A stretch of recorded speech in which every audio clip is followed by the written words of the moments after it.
Bienvenue, chers frères et sœurs, dans le Seigneur. Nous voulons accueillir ceux qui sont avec nous en ligne, les frères qui sont dans les maisons.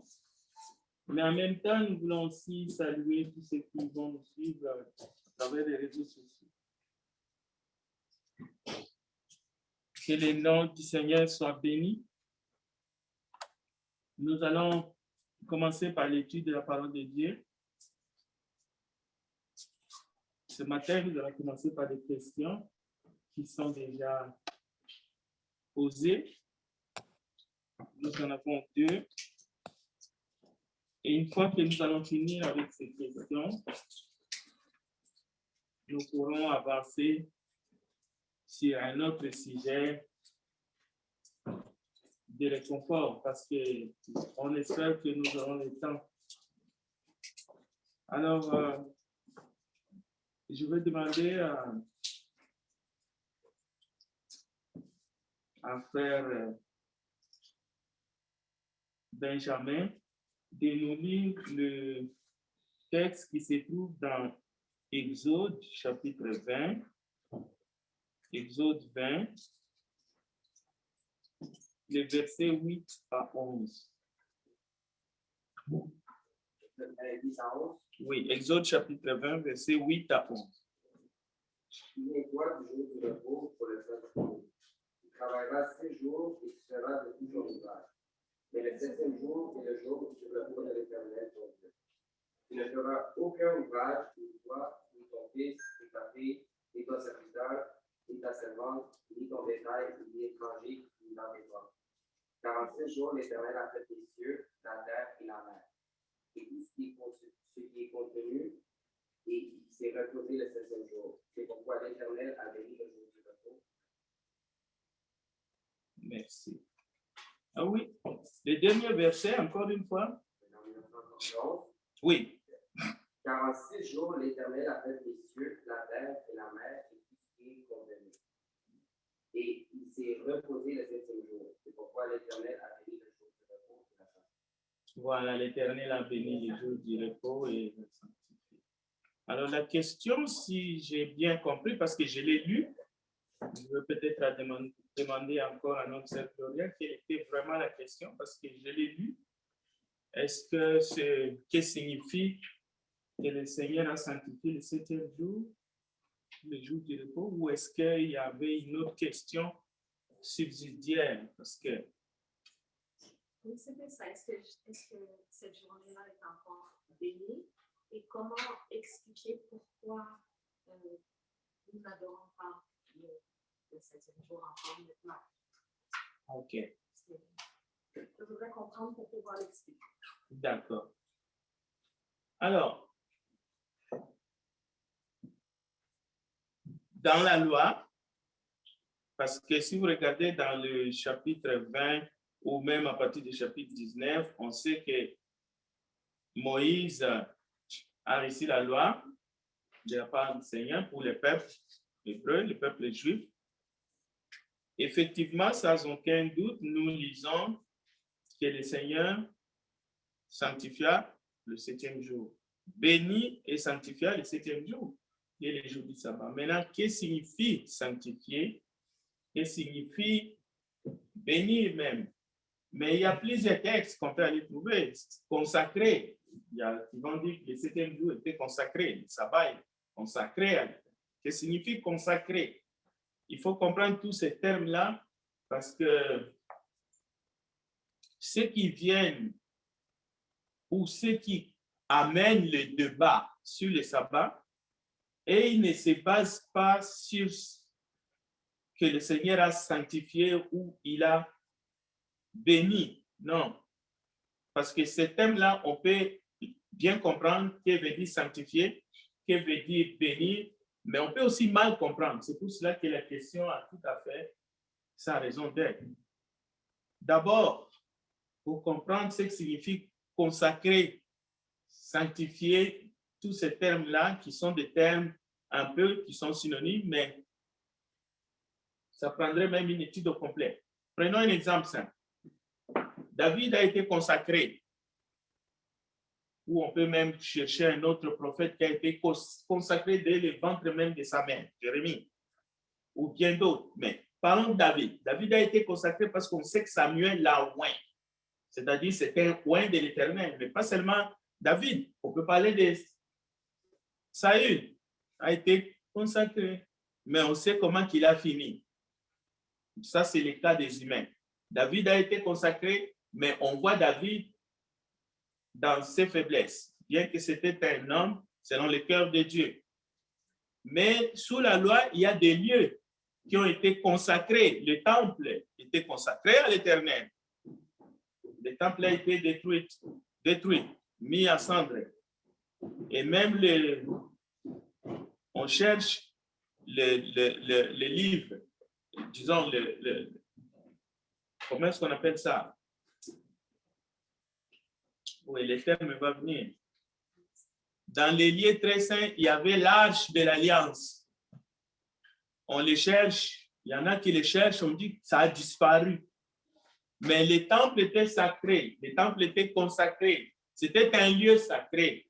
Mais on sait que ce lieu était profané et même détruit, rasé par des barbares, par des gens qui sont venus détruire ça, mais ils n'auraient pas pu le faire si Dieu ne leur avait pas laissé.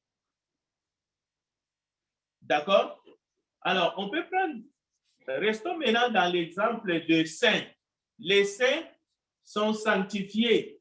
Cela ne veut pas dire que nous sommes vaccinés contre le péché ou par rapport au péché, à tel point que nous sommes purs jusqu'à ce que Jésus va retourner. Non, vous savez, la Bible dit, petits enfants ne péchez point. Mais si vous péchez, nous avons un avocat auprès du Père. Donc, sanctifié veut dire mis à part. Les chrétiens sont mis à part. Alors, on peut comprendre que oui, le sabbat a été mis à part, consacré pour les services, pour ce que Dieu a voulu. Mais le débat tout autour de ces jours-là tourne par ce que Dieu avait prononcé par rapport à ces jours-là à perpétuité. C'est là où vient vraiment le débat. Pourquoi est-ce que Dieu a dit à perpétuité? Ce jour-là est consacré à perpétuité et que ça change en cours de route. C'est comme on dit, pour les humains, on ne change pas les règles en cours du match parce que les règles ont déjà été établies. Donc, Dieu avait déjà établi que le sabbat sera sanctifié, consacré, tout ce que vous voulez, à perpétuité. Comment est-ce que lui, il a changé les règles? Mais encore une fois, c'est les humains qui ne devraient pas changer ce que Dieu a appelé pur ou ce que Dieu a consacré. Les humains n'ont pas le droit, mais il ne faut pas appliquer ce que Dieu dit à lui-même. Dieu, il peut changer. Dieu peut changer de régime parce qu'il est Dieu. Prenons un exemple. Adam et Ève, ils ont été créés de manière à vivre éternellement. Mais ils avaient été avertis que s'ils désobéissaient, la mort physique et même la mort spirituelle allait les frapper. Mais c'est ce qui est arrivé. Mais ils ont été créés à dessein pour être en communion avec Dieu pour toujours. Donc, quand Dieu dit quelque chose aux humains, lui, Dieu a le pouvoir, il a la toute-puissance de changer. Et on ne peut pas aller plus loin, vous savez que le régime a changé. Si vous lisez Hébreux chapitre 7, Hébreux chapitre 9, vous allez voir que bien que le peuple juif offrait à Dieu un culte sous la loi, Dieu va faire qu'avec le Seigneur Jésus, un culte nouveau, un sacerdoce nouveau, un sacerdoce royal. Cette fois-ci, ce n'est plus un sacerdoce selon un sacerdoce lévitique, selon Aaron, le souverain sacrificateur. Non. Maintenant, c'est Jésus-Christ qui est notre souverain sacrificateur. Nous sommes dans un nouveau culte. ceux qui s'attardent à jongler dans le sacerdoce lévitique avec la loi, au fait, ce sont des gens qui sont dans la confusion. Soit ils sont en train de les faire par ignorance, mais très souvent, ils les font par rébellion contre Dieu. Parce que ces gens ont la Bible et ils le savent. Ils savent que Jésus nous a apporté un culte nouveau, un sacerdoce nouveau, un sacerdoce royal, où les sacrificateurs, les prêtres ne sont plus tous de la tribu de Lévi, mais c'est un sacrifice royal où tous les membres du corps du Christ offrent des sacrifices spirituels. Donc, nous comprenons par là que il y a eu changement de régime. Il y a eu changement d'alliance. Nous sommes passés de la loi à la grâce. Voilà pourquoi nous avons appris durant tout ce mois que un jour nouveau, parce que ce jour-là, c'est le jour de la résurrection de notre Seigneur, un jour spécial. Maintenant, la question est de savoir, est-ce que ce jour spécial, le premier jour de la semaine, parce que nous voyons des chrétiens se réunir dans les actes des apôtres, rompre les pains, c'est-à-dire il y a des actions, des actes d'adoration, comme il y avait des actes d'adoration dans l'ancien culte. D'ailleurs, les temples représentent tous ces actes-là qu'on devrait faire.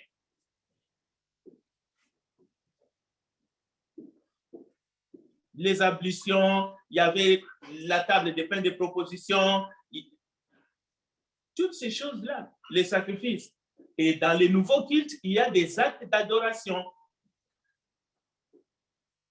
Le premier jour de la semaine, nous mettons à part ce que chacun a résolu dans son cœur, sans contrainte. Et la Bible dit, Dieu aime celui qui donne avec joie, acte d'adoration. Et dans la Sainte Culte, rappelez-vous de Jésus assis à côté du trône. Jésus a vu une pauvre veuve qui a donné plus que son nécessaire. Et il a vu tous les autres qui donnaient de leur superflu, acte d'adoration. Mais dans la Bible, vous allez voir le premier jour de la semaine, mettez chez vous à part. Le premier jour de la semaine, les frères et sœurs se sont réunis pour rompre les pains. La table du Seigneur, c'est acte d'adoration. Mais c'est le premier jour de la semaine. La Bible dit qu'il persévérait dans les enseignements des apôtres. Donc, est-ce que, comme les sabbats étaient sanctifiés, bénis, mis à part par l'Éternel, et même il a ajouté à perpétuité. Nous venons de lire dans Exode chapitre 20, versets 8 à 11. Vous avez le texte. C'est dans la loi de Moïse, dans les 10 commandements. Est-ce que l'Éternel, le Seigneur Dieu, n'a pas le droit d'envoyer un sauveur,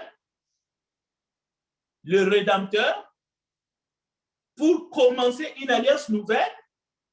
Il s'est lié lui-même. Non. Cette manière de mettre Dieu tout le temps sur le banc des accusés, ce n'est rien d'autre que de la rébellion et même de l'indiscipline.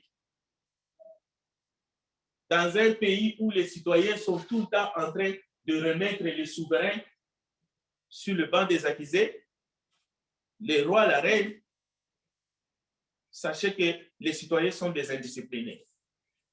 J'essaie de vous montrer un peu où sont allés aujourd'hui les humains. La Bible, on l'applique contre Dieu, alors que Jésus dit, c'est lui qui est la parole.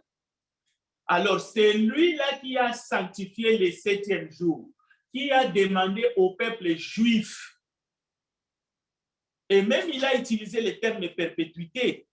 Il y a la fin d'un monde, mais il y a aussi la fin du monde. Lorsque la Bible parle de la fin d'un monde, de la fin d'un régime, de la fin d'une alliance, on peut utiliser ce terme perpétuel, mais que cela ne vous trouble pas. Parce qu'il n'y a rien qui s'est arrêté. Dieu n'a pas désacralisé. Dieu n'a pas profané les sabbats. Parce que c'est ça que ça veut dire consacré, mis à part. Dieu n'a pas désacralisé son peuple, le peuple juif. Dieu n'a pas profané le peuple élu qui s'est choisi lui-même. Non. Mais il a commencé quelque chose de nouveau. Et ils sont inclus. C'est-à-dire, Dieu a envoyé un rédempteur pour sauver le peuple juif. Mais cette fois-ci, y compris toutes les nations de la terre. Où est le problème? Dieu n'a jamais désacralisé le sabbat. Et Dieu n'a pas changé le sabbat en dimanche. Non. Dieu n'a pas profané son sabbat. Simplement, écoutez bien, Dieu, alors qu'il y avait un Adam, qu'on peut appeler le premier Adam, mais il y a eu un second Adam. Parce que Jésus aussi s'est présenté comme étant l'Adam, mais pas celui-là qui a fauté dans le jardin d'Éden. Est-ce qu'on se comprend? Donc, c'est une continuité et non forcément une cassure. Dieu a fait quelque chose de nouveau. Pourquoi? Parce qu'il voulait inclure tout le monde, y compris le peuple juif, pour les amener dans un salut parfait. Maintenant, cette fois-ci, non, à travers le sang des animaux et tout ça, tout ce que vous voulez, et non à travers l'ancienne alliance, mais à travers une alliance nouvelle et à travers le sang de Jésus, qui crie mieux que le sang d'Abel, par exemple. Alors, tout cela serait un non-sens si on ne donne pas de passage biblique pour appuyer cela. Alors, le deuxième texte, c'est Romains. Allons-y dans Romains 14. Vous allez voir que ici, ça concernait les aliments, les manger, les boire. Vous savez que dans l'Ancienne Alliance, ces choses-là étaient vraiment réglementées par la loi aussi. Mais vous allez voir que la grâce et la vérité arrivent. Maintenant, il est question des jours. Oui, Dieu a sanctifié ces jours-là. Mais chaque jour que Dieu a créé quelque chose, depuis le premier jour, c'était bon. Et le sixième jour, ce n'est pas à cause du sabbat que Dieu a dit que c'était très bon. Non, c'est parce qu'il a créé l'homme et la femme le sixième jour. C'est pour cela que Dieu dit que c'était très bon. Il a créé les êtres vraiment selon son image. Mais attention, attention.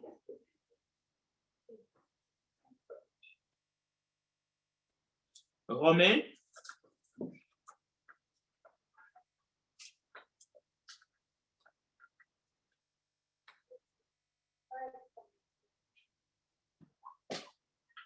« 14, celui qui trouve peut nous lire à partir du verset 7, s'il vous plaît. En effet, nous ne nous pas nous-mêmes. Nous ne pas nous-mêmes pour nous-mêmes. Attendez, frère. On est un peu plus bas. Continue. Non, commence à partir du verset 4. Verset 4? Oui. Qui a-t-il doit le juge et serviteur de Dieu? S'il se tient debout ou se tombe, cela regarde son air. Mais il se tiendra debout quand le Seigneur a le pouvoir de le secourir. Tel juge un jour supérieur à un autre, tel autre le juge, tous égaux. Que chacun soit pleinement convaincu dans sa propre pensée. Voilà, on va d'abord s'arrêter là. On ne pouvait pas trouver des enseignements aussi clairs comme ça dans la loi. Parce que dans la loi, c'est la loi qui réglementait tout. Et celui qui voulait faire le contraire, il y avait les sanctions. Mais ici, nous sommes dans la grâce. C'est une explication de la grâce de Dieu, mais aussi une meilleure compréhension de toutes les tendances qu'il y avait dans la tête du peuple hébreu à cause des différences des jours, les choses qu'il fallait manger, les choses qu'il ne fallait pas manger, les jugements qui se faisaient les uns les autres. Toi, tu ne respectes pas la loi, ainsi de suite. Jésus nous apporte la grâce et la vérité. Ça n'a rien à voir avec les dire que non, Dieu, ici, Dieu est en train de dire qu'il a pris les sabbats, il a mis ça au dimanche. Non, ça n'a rien à voir de tout ça. C'est plutôt la meilleure compréhension de la loi, au fait, de toutes ces choses-là. Et l'importance, l'emphase que Dieu va mettre sur le salut de l'âme. Mais quel salut? Le salut par la grâce, par les moyens de la foi, au Sauveur, en Christ. Alors qu'avant, les gens essayaient et pensaient que par l'obéissance à la loi, ils pouvaient gagner leur salut, au fait. Ils passaient le temps à se discuter, moi, je suis pur, je suis obéissant, je suis irréprochable quant à la loi. Paul l'a dit. Mais plus tard, vous allez voir dans les enseignements de Paul, Paul ne parlera plus ce langage-là. Paul dira, je n'ai pas remporté le prix. Je cours pas comme quelqu'un qui a déjà gagné le prix. Je traite durement mon corps de peur d'être rejeté. C'est-à-dire, il est en train de dire, écoutez, moi, je ne blague pas. Moi, je ne dis pas, je ne crie pas victoire. Alors que, dans son langage, quant à la loi, il se disait pharisien, irréprochable. C'est là, d'ailleurs, rappelez-vous de ce jeune homme qui vient à Jésus et qui lui dit, que dois-je faire pour être sauvé? Ce jeune homme-là, il se vante devant Jésus, il dit, j'ai fait tout ça depuis mon jeune âge. Mais Jésus lui dit, il te manque une chose. Va, vends tout ce que tu as, donne-le aux pauvres. Vous savez, il est parti tout triste parce qu'il avait beaucoup de biens. Alors, donc, vous voyez ici, le message est clair. Par dureté de cœur, l'un peut dire, ah, pour moi, ma journée, c'est telle journée, ainsi de suite. Mais il ne s'agit pas ici de dire, donc, ceux qui décident d'adorer les samedis, ils ont le droit de le faire. Et ceux qui décident d'adorer les dimanches, ils doivent le faire. Là, c'est comme un peu jeter la parole de Dieu par terre. C'est nier qu'il y a eu un changement d'alliance. C'est nier que Jésus-Christ est ressuscité le premier jour de la semaine. C'est nier que le disciple de Jésus,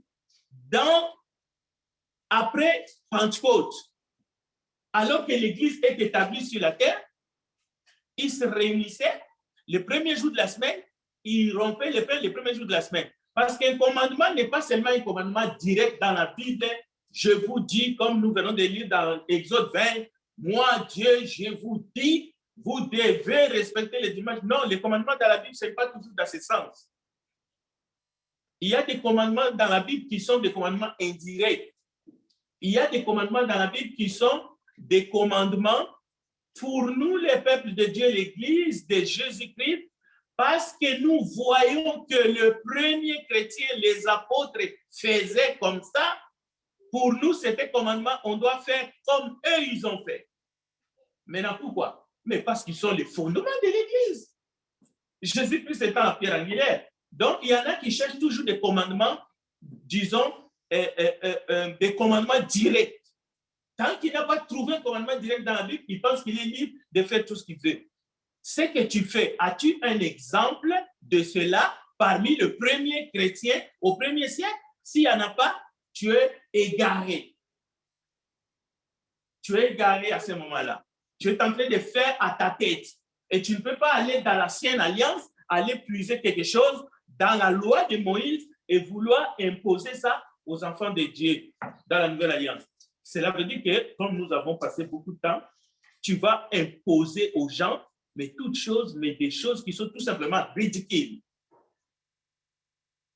En passant par la circoncision, la dîme, toutes ces choses-là. On prend des trucs qui étaient probablement nécessaires dans l'ancien culte, dans l'ancienne alliance. Vous allez m'imposer que je porte un chapeau. Je ne suis pas de la tribu de Lévi. Je dois porter une soutane écarlate ici.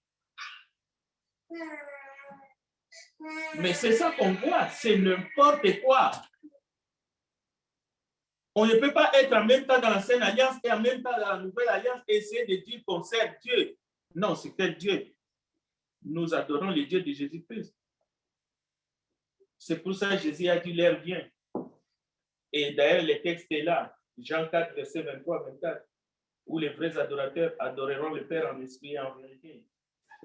Car ce sont là le vrai, les adorateurs que le Père demande.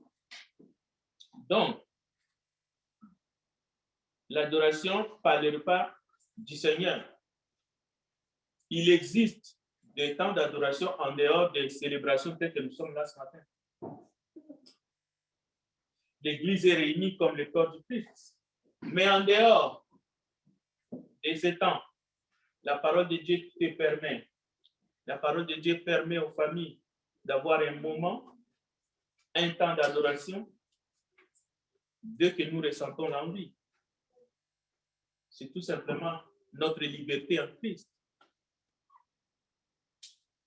Voilà. Donc, on peut continuer encore. Kerly, tu peux continuer maintenant.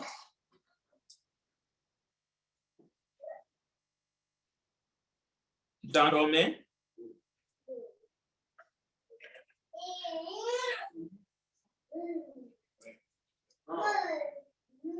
Nous vivons pour les Seigneurs.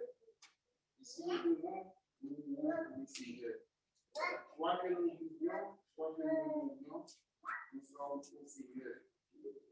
Car Christ est mort et il est ressuscité. Il est revenu à la vie. Le Seigneur est mort, il est vivant. Mais pourquoi Jésus ton frère? Pourquoi méprises-tu ton frère?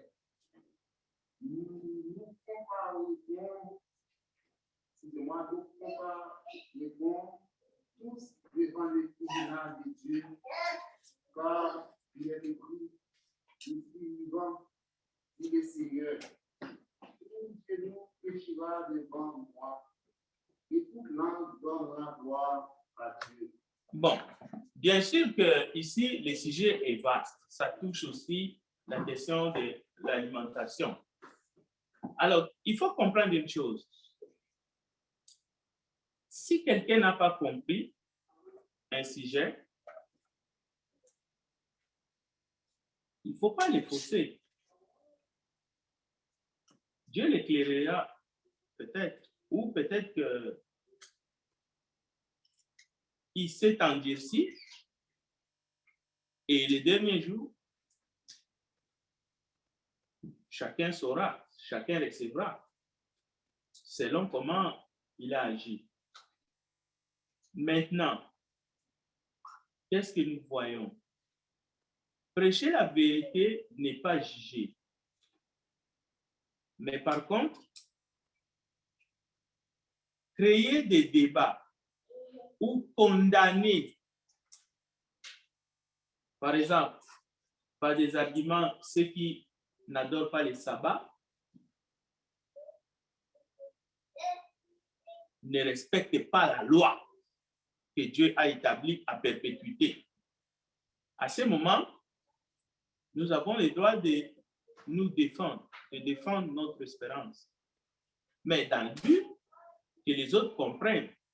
Mais on ne va pas discutailler, disons, de manière permanente avec qui que ce soit. Ce n'est pas ça l'objectif de la parole de Dieu. Ça, c'est clair. Et c'est valable pour l'alimentation ou d'autres choses. Ça ne sert à rien, par exemple, d'avoir des préjugés les uns les autres. Moi, je ne mange pas ci, moi, je ne mange pas ça. Ou commencer à imposer des règles, ne goûte pas. Non, chacun est devant sa conscience. Est-ce que cet aliment-là est sacrifié aux idoles? Oui ou non, ainsi de suite. Voilà pour la première question. Je pense qu'on a essayé de... On a encore quelques minutes. Je vais essayer de toucher la deuxième question qui a été déjà posée. Alors, la deuxième question était, est-ce que le chrétien, la seule chose qu'il doit faire face à l'adversité, dans les temps difficiles, en face de la souffrance ou de la persécution, la seule chose que le chrétien doit faire, c'est de pardonner, ne pas se venger. C'est un peu court. C'est comme on est en manque d'arguments. Or, vous savez que la parole de Dieu n'est pas en manque d'arguments. Mais c'est vrai que, étant donné que notre réflexe, c'est de nous défendre, c'est de nous venger, c'est d'appliquer l'ancienne loi, œil pour œil, dent pour dent. C'est pour cela que Jésus a tout de suite, c'est lui qui a amené cet enseignement-là, parce qu'il dit, à moi la vengeance, à moi la rétribution. Laissez agir la colère de Dieu. Mais la parole ne s'arrête pas là.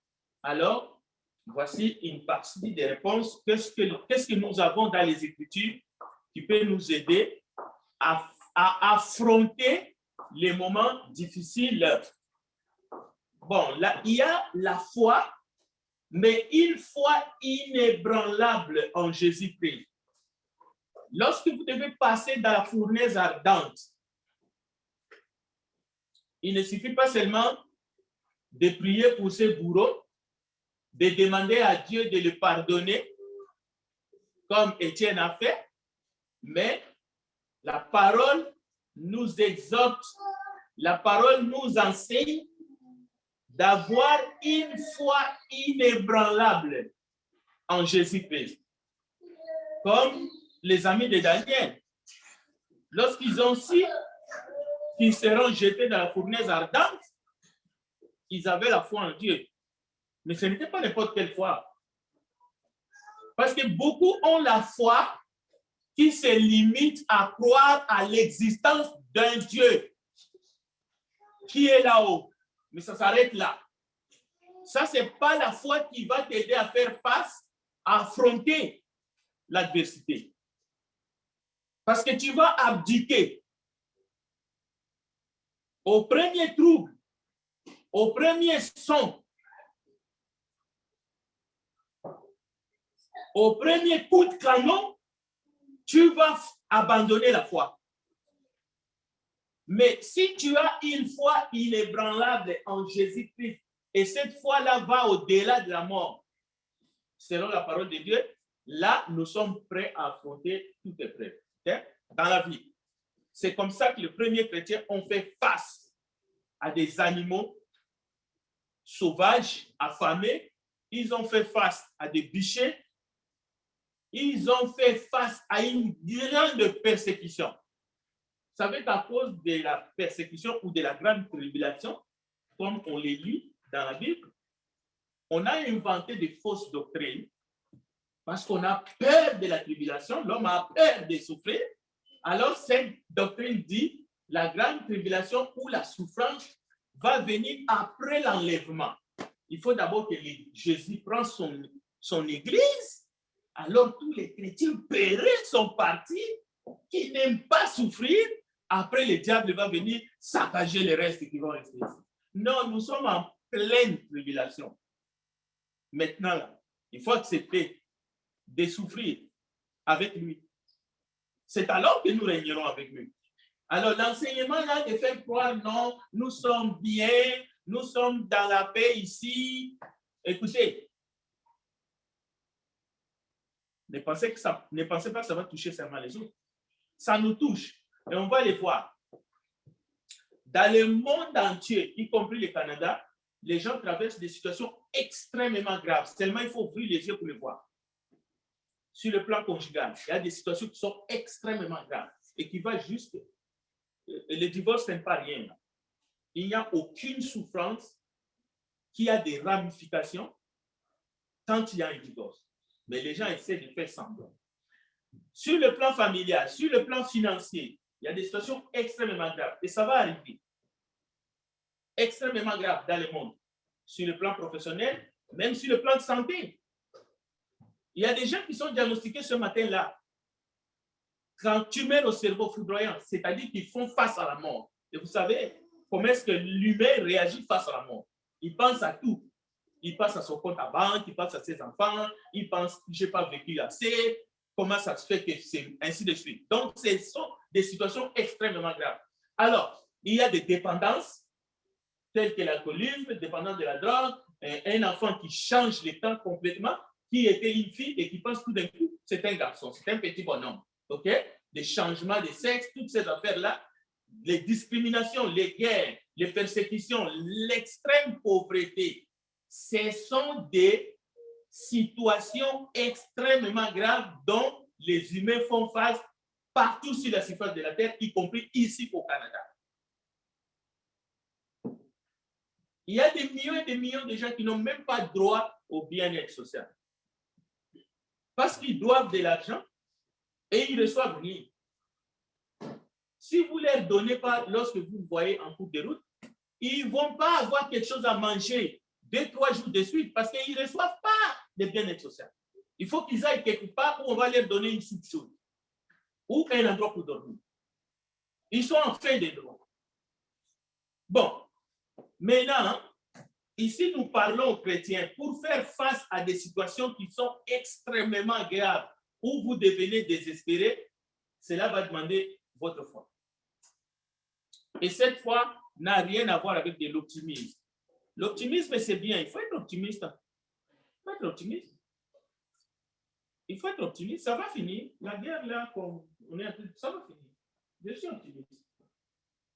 C'est bien d'être optimiste. Ce n'est pas mauvais. Mais ce n'est pas la foi. Ne confondez pas la foi avec l'optimisme. Parce que les gens qui sont optimistes, là, mais qui n'ont pas la foi inébranlable, ils réagissent à quart de tour. Bon. Voilà. Une autre situation extrêmement grave, vous le savez, c'est cette pandémie qui est âgée de plus de 2 ans. Doublée d'une guerre au cœur de l'Europe. C'est extrêmement grave. Qu'est-ce que vous pensez? Il y a eu des millions de morts. C'est extrêmement grave. Vous savez, lorsqu'on perd des êtres chers, c'est extrêmement grave. On peut tomber justement dans de... Bon. La foi est plus que ce que nous croyons. Il faut que la foi soit authentique. Michée chapitre 6, verset 8. Cela veut dire un homme, une femme de foi, un jeune qui a la foi, il marche avec les dieux vivants. Cela veut dire quoi qu'il arrive, qu'il pleut, qu'il neige, que si vous arrivez de perdre tout ce que vous avez dans votre compte à banque à cause d'une injustice, cela ne vous amènera pas jusqu'au suicide. Parce que vous savez en qui vous avez cru. Et vous savez que ce n'est pas facile. C'est la maladie des riches. Et vous pouvez lire aussi dans Psaume 46, verset 1. Je n'ai pas le temps, il me reste 3 minutes. Je réponds à ces 2 questions. Permettez-moi de terminer. Écoutez verset 4 à 7. Approchons-nous avec assurance du trône de la grâce lorsque nous sommes confrontés à l'adversité afin d'obtenir miséricorde et de trouver grâce pour être secourus dans nos besoins. Et n'oubliez jamais que le vrai secours ne vient que de l'Éternel. Les gens du monde peuvent vous secourir pendant un mois. Et même vos créanciers peuvent passer l'éponge pour vous dire vous êtes acquittés de vos dettes. Mais sachez-le, le bienfaiteur peut mourir. Mais le vrai secours vient de l'Éternel. Donc nous devons nous approcher du trône de la grâce.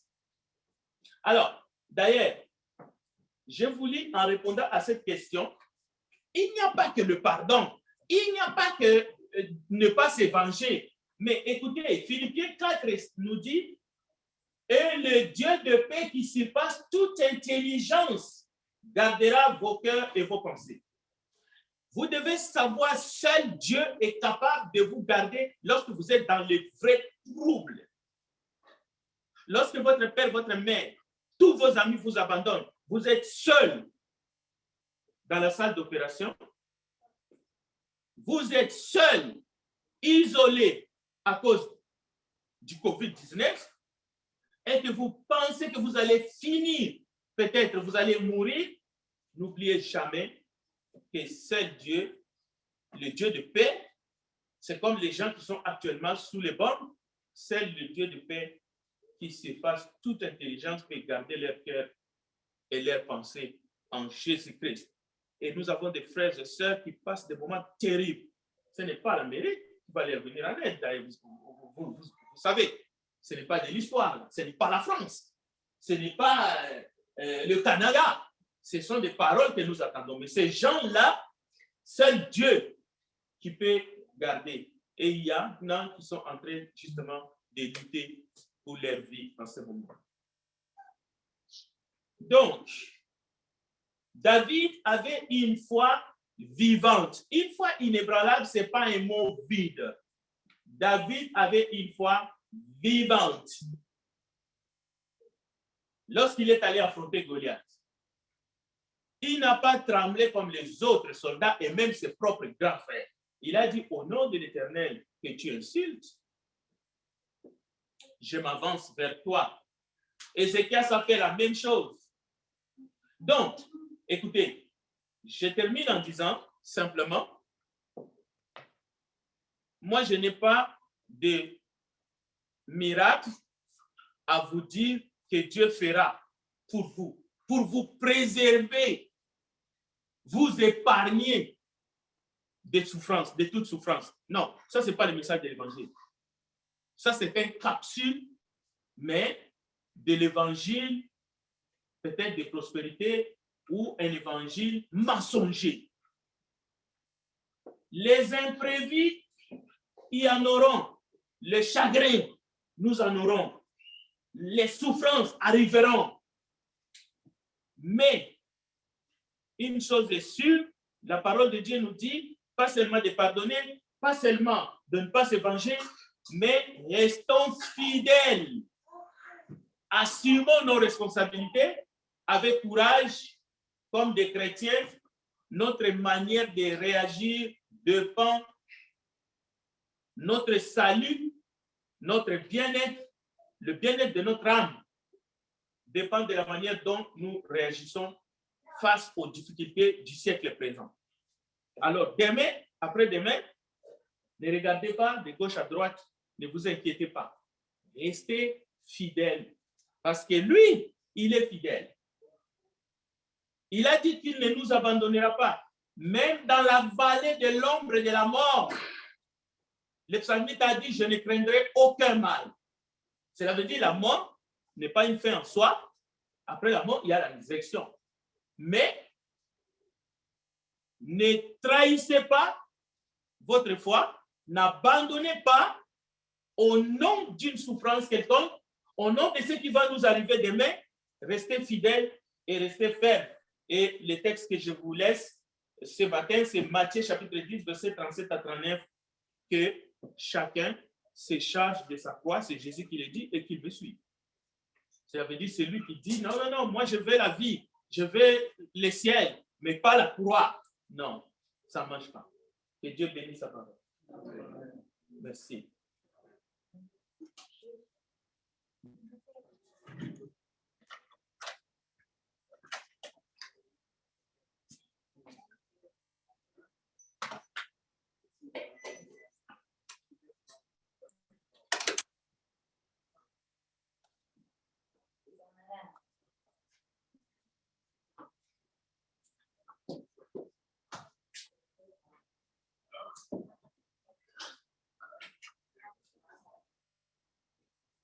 Mais distribue les filles.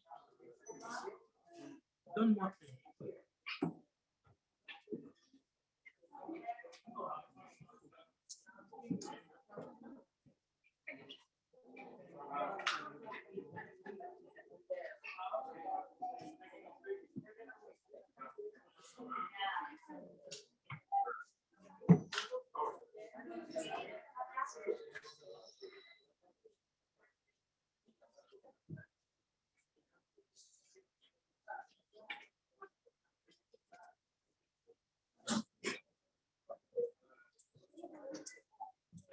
Oui, ah, c'est pas bon? On va aller prendre des bouteilles là-bas.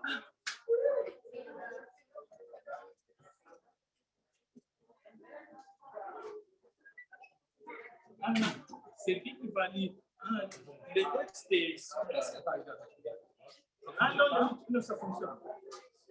Je viens de vérifier, ce n'était pas le cas. C'est pour ça, moi,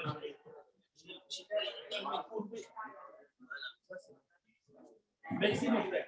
Non, merci, tu m'as pris à fond. C'est Nostania dans le sud.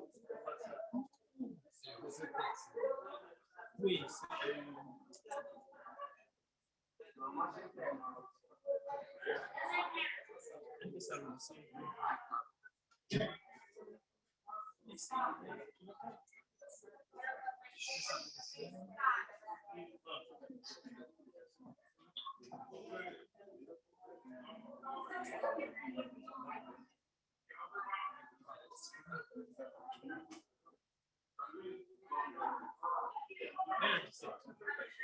Deux que ça vous suit, deux.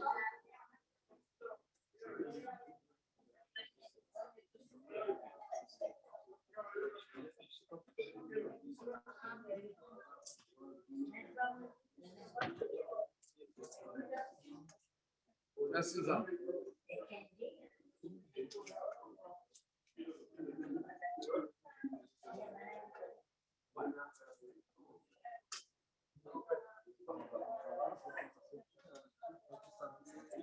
Non, deux. Deux, c'est ça.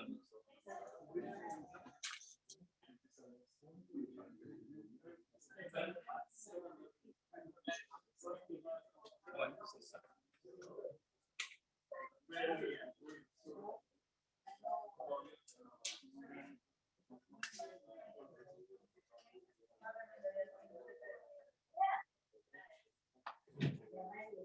Bonjour, mon frère. Oui, bonjour. Comment Bonjour, bonjour, mon cher. Où est le petit? Tu n'arrives pas. Oui, C'est lui? oui. Oh, Il va bien maintenant. ouais.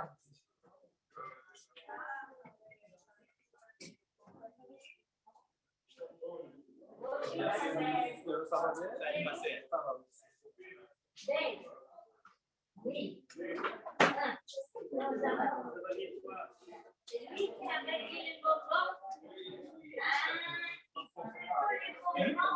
Ah non, le mien, je l'ai. Ça, c'est pas bon. Parce que je l'ai pris ici, je ne savais pas. Quel service souhaitez-vous?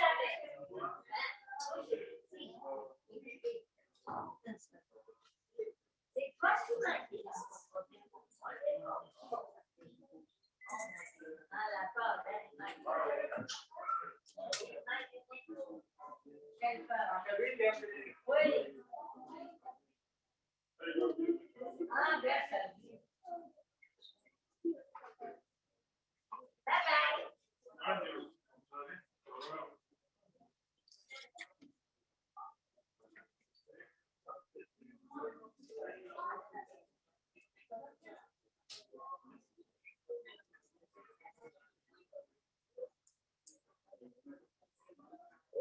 Je suis le frère Mario Pérez. Bonjour, mes frères, que Dieu vous bénisse.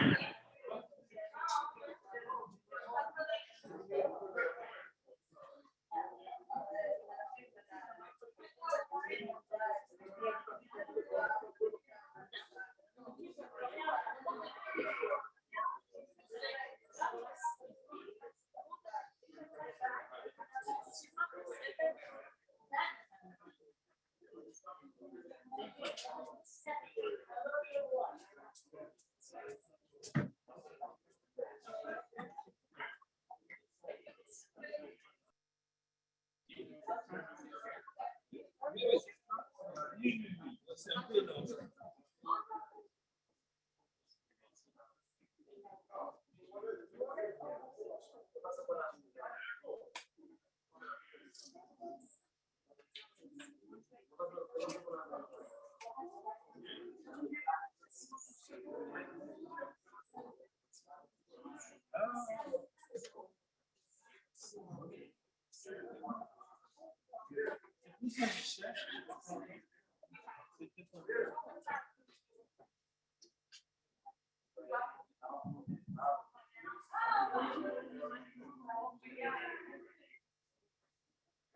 Il est 10h00.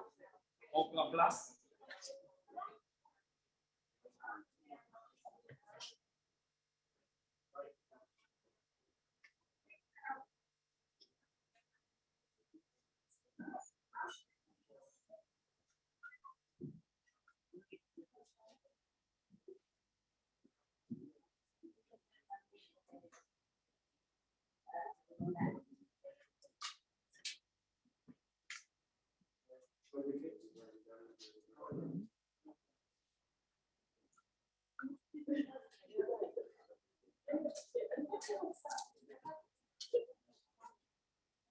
à l'Éternel la terre et ce qu'elle renferme, le monde et ce qui l'habite.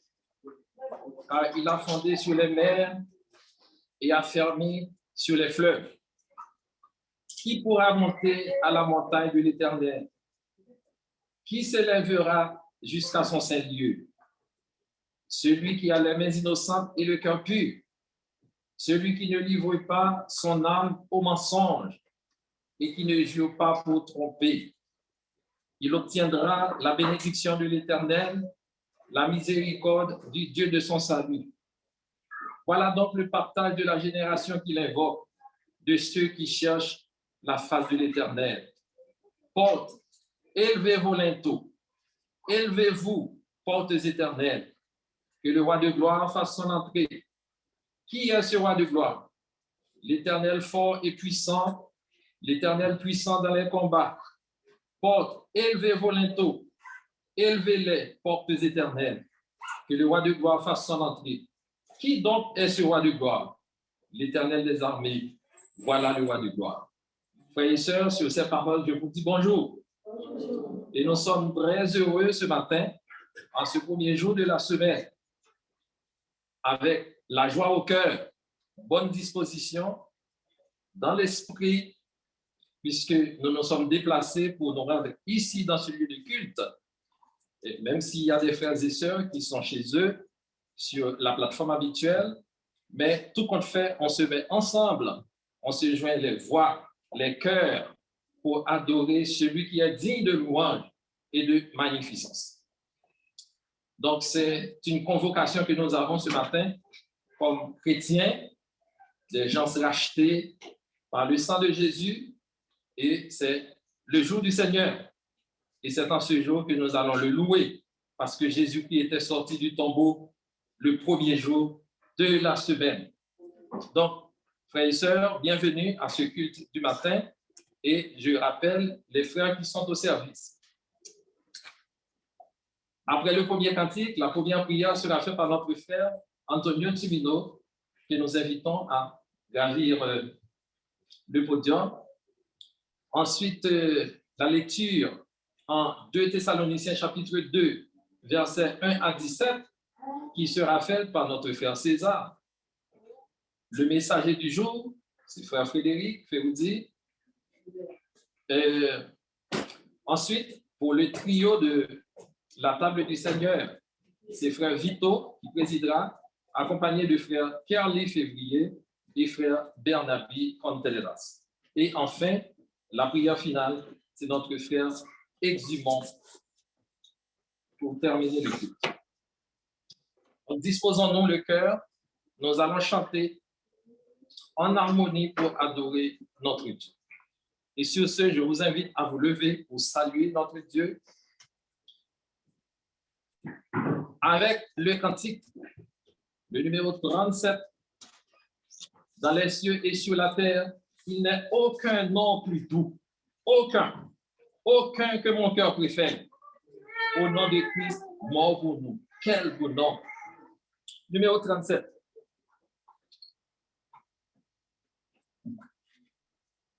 Vous n'êtes pas ici pour chanter, pour faire évoluer, mais pour adorer votre Dieu. Il vous regarde, il connaît vos cœurs. Dans les cieux et sur la terre, il n'est aucun nom plus doux, aucun que mon cœur préfère. Au nom de Christ, mon pour nous, quel beau nom, quel beau nom. Porte loin de l'Éternel, quel beau nom, quel beau nom,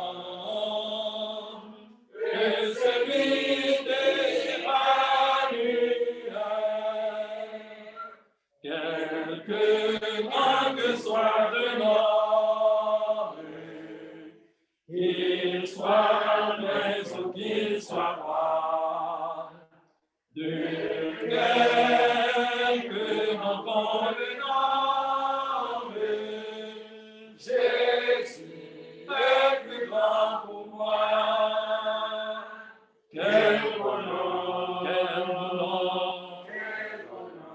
quel bonheur porte loin de l'éternel.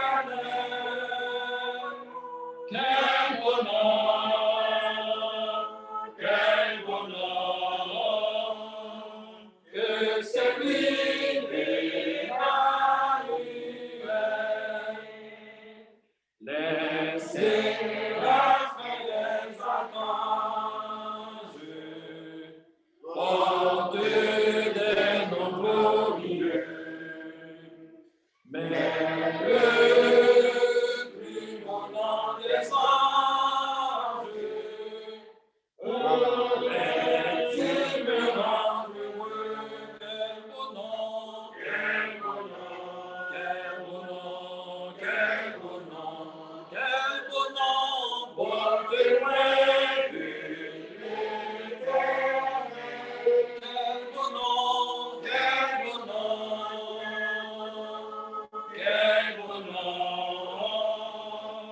que celui d'Emmanuel.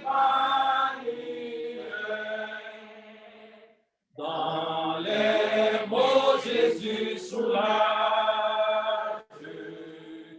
il guérit l'esprit froissé, il ranime le courage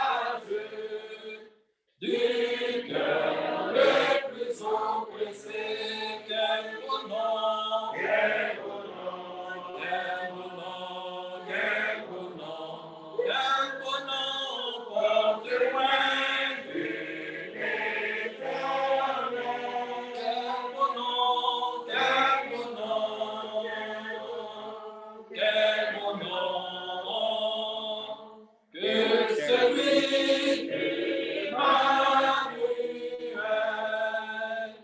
duquel le joignit inonde le cœur du pauvre pécheur. Non, il n'est rien en ce monde de pareil à ce bonheur. Quel beau nom, quel beau nom, quel beau nom, quel beau nom, quel beau nom porte loin de l'éternel. Quel beau nom, quel beau nom, quel beau nom, que celui d'Emmanuel. Amen.